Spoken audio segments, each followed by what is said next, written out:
Tonight on Connecticut's news station, a large fire in Meriden from Friday night still impacting the area. The update we have on the building. Plus 15 families displaced after a massive unit fire in Hampton. How the Red Cross is stepping in to help. And giving back and honoring those who served, the work of one community to honor the biggest sacrifice. Now at 10, this is Fox 61, Connecticut's news station. Good evening and thanks for joining us. I'm Carmen Chow.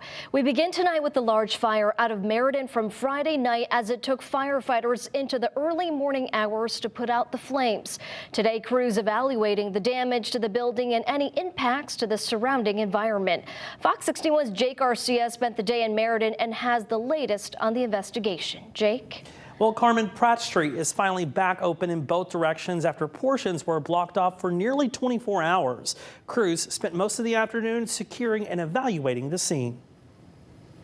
We heard a lot of fire trucks and we just thought it was a random call because we get a lot of those. And then we walked out and all you saw was smoke, orange, lots of firefighters. Firefighters from nearly a dozen departments around the area spent over 5 hours to get the fire under control. Flames pouring out of a vacant building and spreading to another building housing a plating factory. The chrome plant is a total loss. One of the big problems we have is we knew that the big building behind us was not in real good shape to begin with, and we tagged that building as one of those that we wouldn't go into.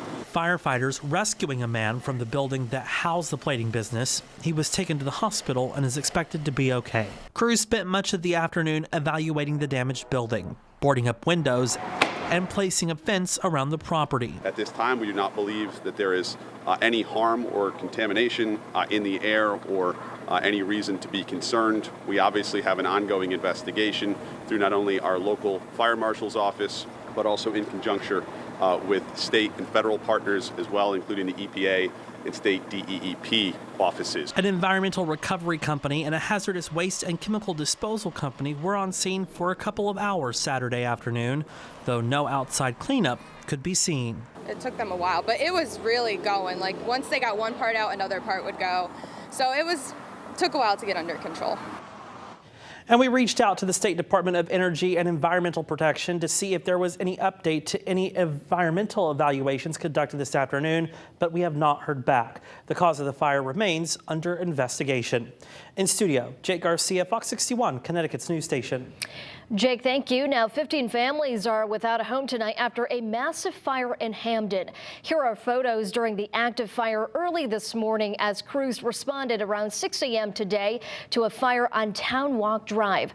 Though the Hampton Fire Department says everyone made it out okay, the Red Cross is stepping in to help. The Red Cross says 15 families with a total of 30 adults and 5 children with their immediate needs and tips on recovering from fires. The Hampton Fire Department is still investigating the cause of the fire, but as you can see, the fire did leave extensive damage. One person is dead and 2 are injured in an early morning crash in Groton.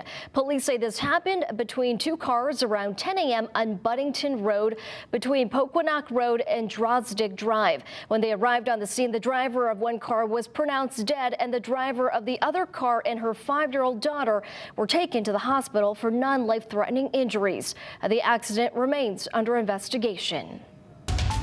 And now to the weather watch, a perfect spring day. There's no other way to describe it. Here's a look at the green in Meriden this afternoon. The sunshine really bringing out the colors of Mother Nature.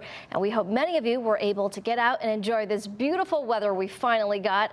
And now let's toss it over to meteorologist Ryan Breton. Ryan, I'm hoping tomorrow will look the same. It will look pretty good, Carmen. And finally, we are out of the weather pattern we've been in for the last couple of weeks with all of the clouds and all of the rain. Great day today, up to about 75 from Windsor Locks to New Haven. And even at this hour, it's pretty mild. 64 in Hartford, 65 in New Haven. Most of the outlying areas are down into the 50s, but still very comfortable at this hour of the night. There is plenty of dry weather back to the west. However, there is a weak front up around Michigan and parts of Ohio, and this will come in tomorrow night with some showers or a period of some rain. So the daylight hours of tomorrow will be dry, but we may end it a little wet tomorrow night.